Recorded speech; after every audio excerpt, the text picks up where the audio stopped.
세 번째 시간 한번 보도록 할게요.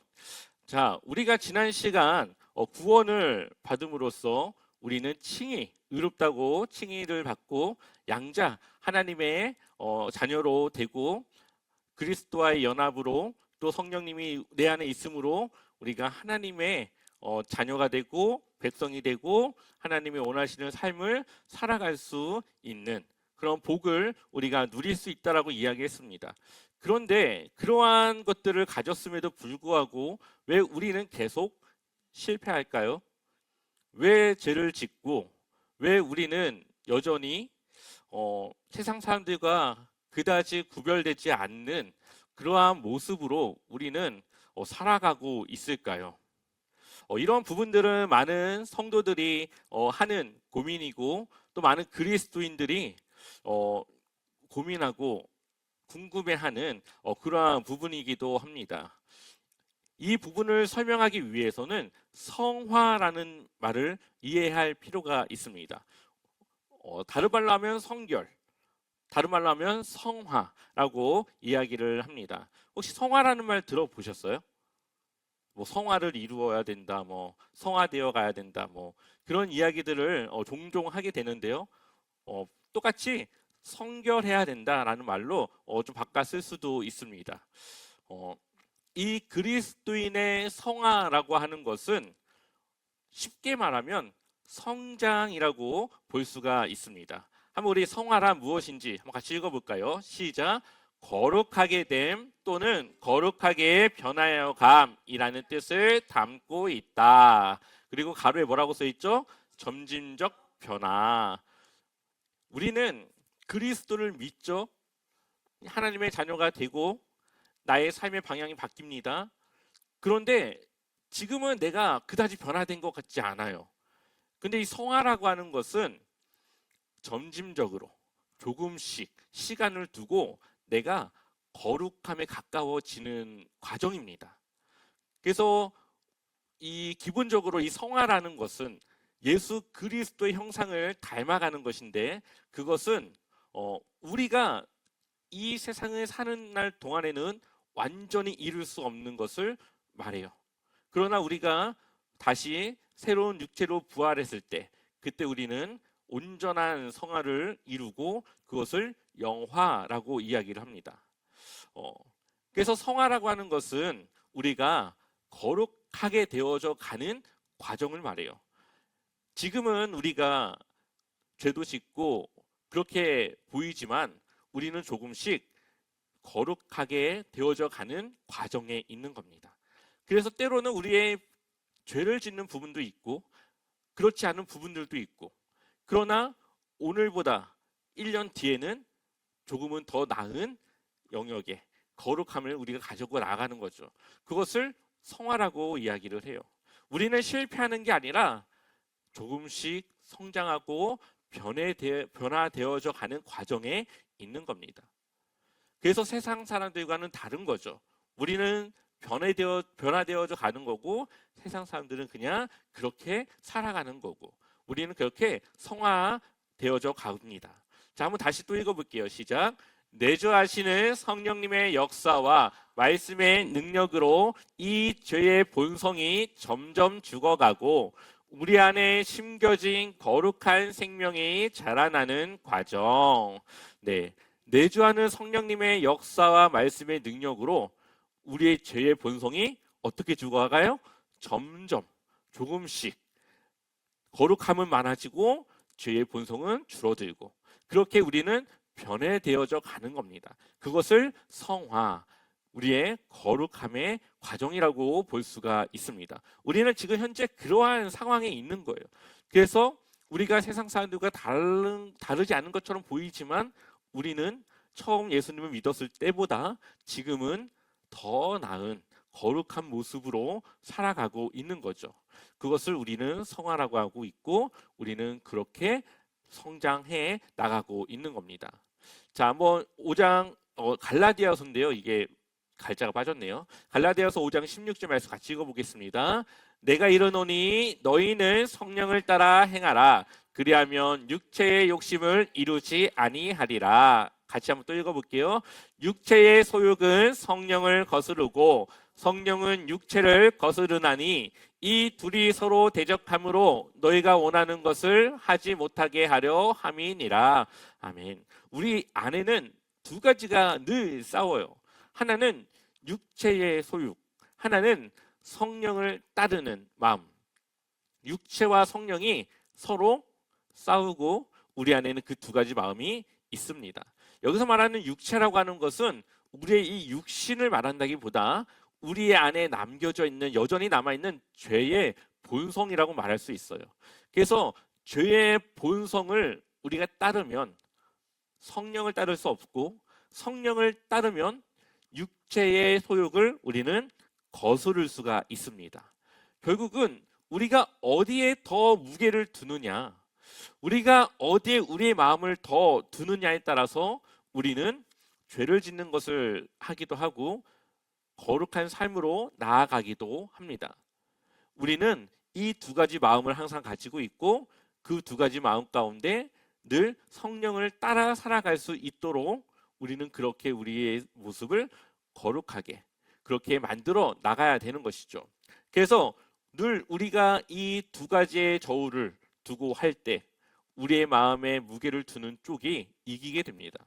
그래서 우리가 성령에 충만하지 못할 때는 죄를 짓고 성령이 충만할 때는 능히 그 죄를 이기기도 하는 거죠. 우리가 왜 말씀을 보고 기도를 하고 왜 매 순간 하나님의 그 성령의 충만함을 구해야 되니까요?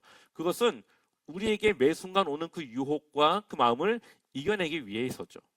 정말 우리가 구원을 받았다면, 하나님의 백성이고 하나님의 뜻을 따른다면 우리는 그 죄를 거스르기 위해서 우리는 늘 하나님을 찾고 하나님의 도움을 구하게 되는 겁니다. 그래서 5장 16절에 보니까 너희는 뭐를 따라서요? 성령을 따라 행하라. 결국은 우리가 이 죄의 본성을 거스르고 그것을 이기는 방법은 성령을 따라 행하는 겁니다. 근데 성령을 따라 행하는 그 삶을 살아가기 위해서는 우리가 매 순간 매일 내 삶에서 우리 안에 계시는 성령님께 기도하며 우리의 삶을 이끌기를 또 도움을 구하며 우리가 더 거룩한 삶을 살아갈 수 있게 하기 위해서 그 도움을 요청해야 된다는 겁니다. 성령의 세례는 한 번이지만 성령의 충만함으로 살아가는 그 삶을 위해서는 매 순간 우리의 그 삶 속에서 지속적으로 그것을 기도하고 그것을 요구해야 된다는 것을 우리에게 말하고 있어요. 우리는 그렇게 해야만 우리의 삶이 조금 더 거룩한 성화되어져 가는 그러한 과정으로 나아갈 수가 있습니다. 5장 25절 같이 읽어보겠습니다. 우리가 성령으로 삶을 얻었으니 우리는 성령이 인도해 주심을 따라 살아갑시다. 아멘. 우리가 성령의 세례를 통해 예수 그리스도의 그 새 생명을 얻었고 그렇기 때문에 우리는 성령이 인도하시는 그 인도함을 따라 살아가야 됨을 우리에게 말하고 있습니다. 왜냐하면 우리는 성령을 통해 변화되어졌고 우리의 모든 삶이 다시 새로워졌기 때문에 우리는 성령을 따라 살아가야만 그것을 유지하고 그렇게 살아갈 수가 있는 거죠. 자, 8장 13절 같이 읽어볼게요. 로마서 8장 13절입니다. 시작. 너희가 육신대로 살면 반드시 죽을 것이로되 영으로서 몸의 행실을 죽이면 살리니. 아멘. 육신대로 살면 우리가 죽지만 영으로서 몸의 행실을 죽이면 우리가 산다. 그러니 우리는 늘 그 두 가지 싸움에 놓여져 있고 그 두 가지 싸움에 어느 쪽이 이기느냐에 따라서 우리가 거룩하기도 하고 그렇지 않기도 하다라는 것을 이야기를 하고 있습니다. 결국 똑같은 거는 성령을 쫓아 행해야 된다. 성령의 인도함을 받아야 된다는 것을 말하고 있습니다. 성화의 목표는 세 가지가 있는데요. 첫 번째는 누구의 형상을 닮아가요? 예수 그리스도의 형상을 닮아가는 거예요. 예수 그리스도께서 행하신 그 삶을 우리도 따라 살아가는 거예요. 예수님은 십자가를 지시고 그 십자가에서 죽으셨고 그 십자가를 지심을 통해 우리가 살았듯이 우리는 예수 그리스도와 같이 우리는 죽고 나를 통해 예수 그리스도가 드러나고 예수 그리스도가 살아나는 그 삶을 살아가는 겁니다. 그래서 두 번째, 그리스도의 장성한 분량에 이르는 것. 우리가 예수님을 처음 믿을 때는 달라지는 게 없어요. 그러나 우리가 시간이 갈수록 우리의 모습은 조금씩 그리스도의 모습으로 바뀌어 나가게 됩니다. 그것이 바로 그리스도의 장성한 분량에 이르는 성장을 이루는 것이죠. 그러나 이 땅에 사는 동안에 완전한 성화는 이룰 수 없습니다. 물론 이룰 수 있다라고 주장을 하기도 해요. 그러나 우리가 다 잘 알다시피 이룬 것 같지만 언젠간 또 죄를 짓습니다. 우리가 이 세상을 살아가면서 완전한 성화를 이루어서 죄와 분리된 삶을 살아가는 것은 사실 저의 생각으로는 좀 불가능하다고 생각해요. 근데 저희 교단은 원래 가능하다라고 이야기를 해요.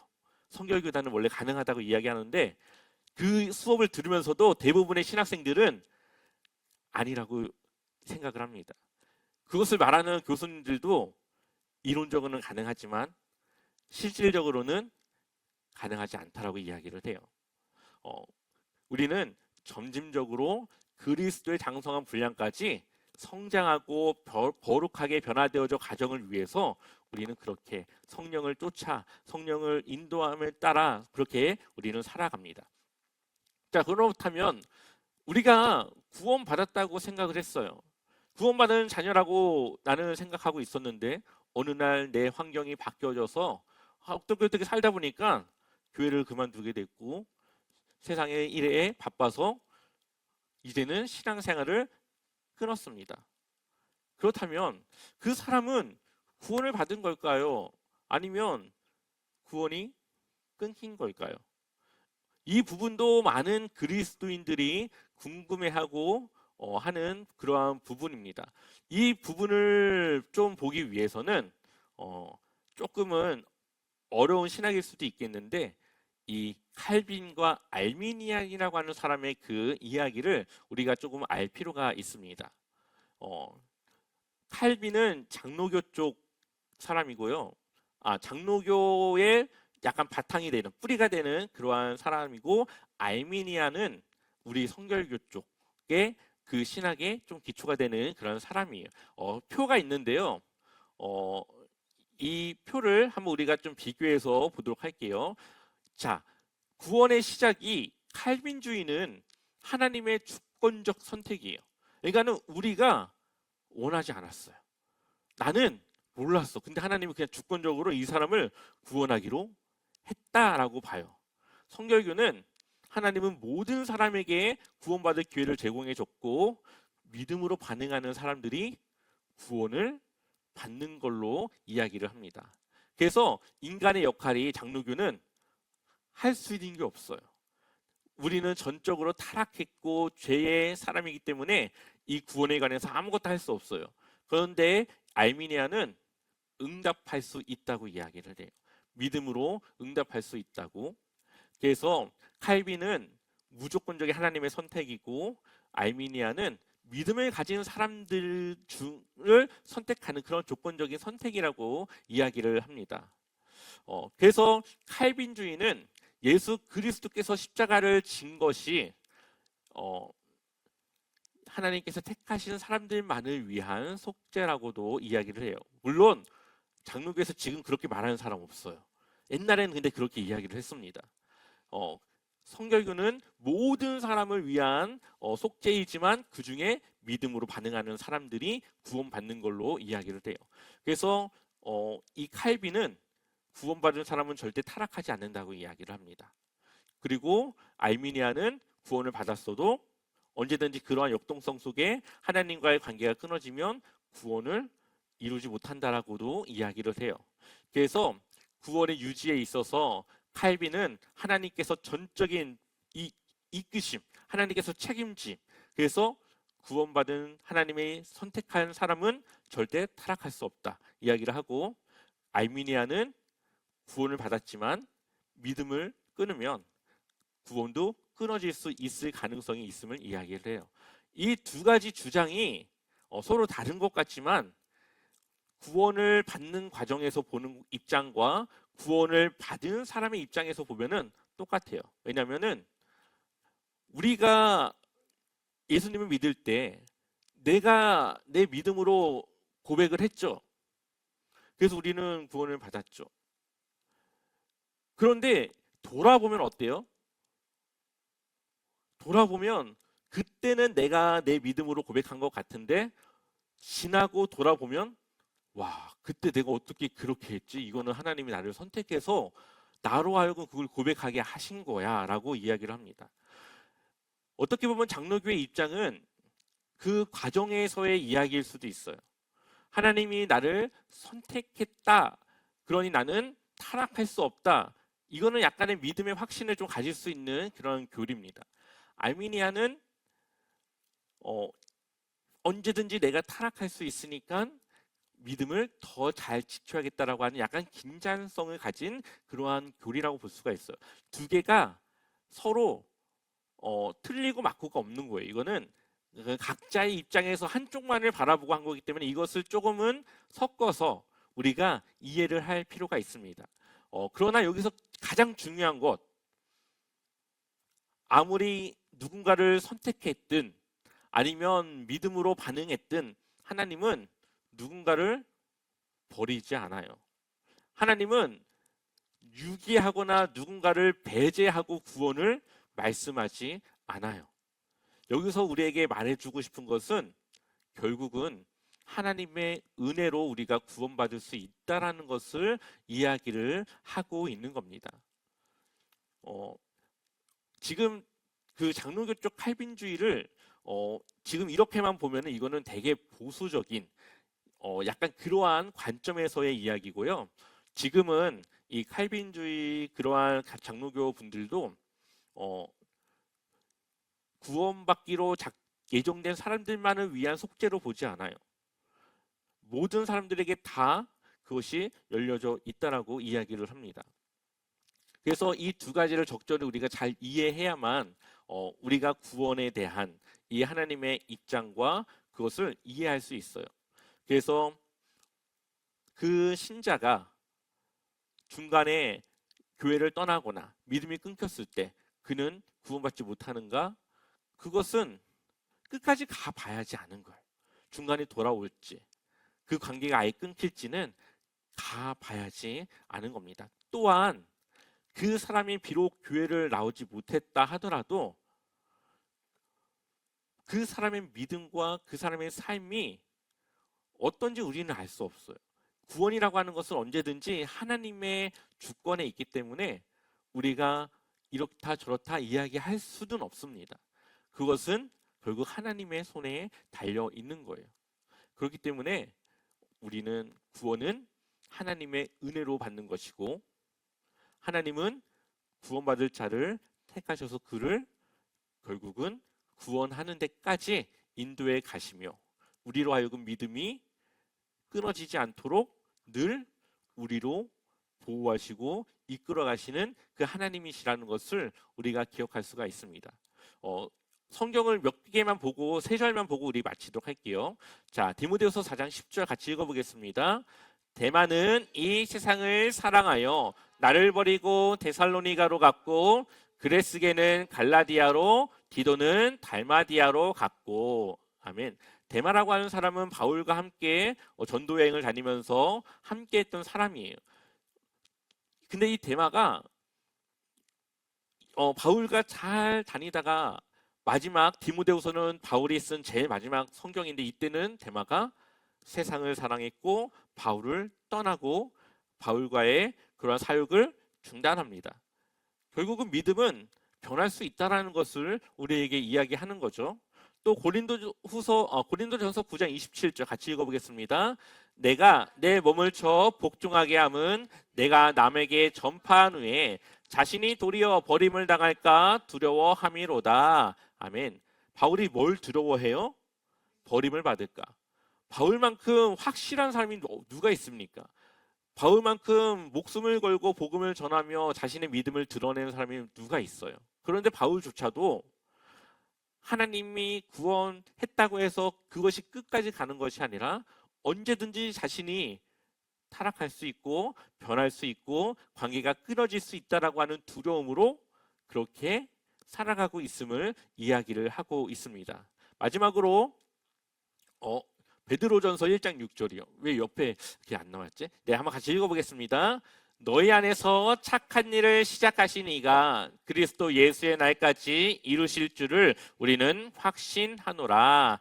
아멘. 그러나 또 성경에는 우리의 구원을 예수 그리스도의 날까지 이룰 수 있도록 우리를 확실하게 책임져 주실 것 또한 약속하고 있습니다.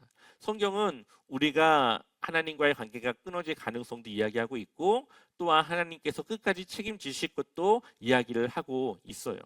결국은 믿음으로 정말 주님의 자녀로 거듭나서 살아가는 사람은 하나님을 떠날 수 없고 떠나지 않습니다. 하나님이 또한 떠나지 않도록 그를 보호합니다. 그러나 그것이 온전히 세워지지 않고 그것이 믿음인 것 같았는데 결국은 그것이 믿음이 아니라 또 다른 이유에서의 그러한 신앙생활이었다라면 언젠가 그 관계는 끊어질 수밖에 없다라는 것을 또한 이야기를 하고 있습니다. 그렇기 때문에 우리가 하나님과의 관계, 우리의 신앙생활, 우리의 믿음을 늘 점검하고 되돌아보고 그것을 바로 해야 되는 이유는 하나님께서도 책임져 주시지만 우리는 우리로서 또 우리가 해야 될 일도 있다라는 것을 우리가 기억했으면 좋겠습니다. 그래서 우리가 성화를 이루어가는 성령을 쫓아 살아가는 그 삶으로 그리고 언제나 우리의 믿음이 하나님과의 관계를 유지하는 그러한 또 거룩한 구원의 삶으로 여러분들의 삶이 그렇게 세워지길 소망합니다.